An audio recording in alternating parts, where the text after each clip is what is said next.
When does a reverse osmosis membrane need to be cleaned? Reverse osmosis membrane can be said to be a vital accessory for reverse osmosis equipment if it is maintained well. That the life of the equipment can be greatly extended. So, when do you need to clean the reverse osmosis membrane?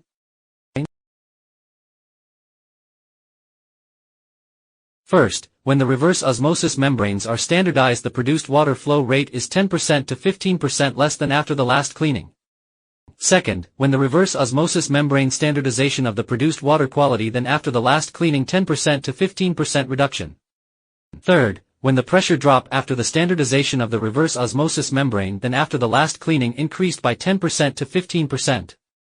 What does the reverse osmosis membrane need to be cleaned before the reverse osmosis membrane is shut down for a long time? 1. Calcium carbonate scale, calcium sulfate, barium sulfate, strontium sulfate scale, water and metal oxide scale, including iron, manganese, nickel, copper and other silicon scale. Second, colloidal sediments, inorganic, colloidal sediment, inorganic and organic mixtures. 3. Organic sediments, natural products, organic sediment, anthropogenic product. 4. Biological growth, bacteria, fungi, molds.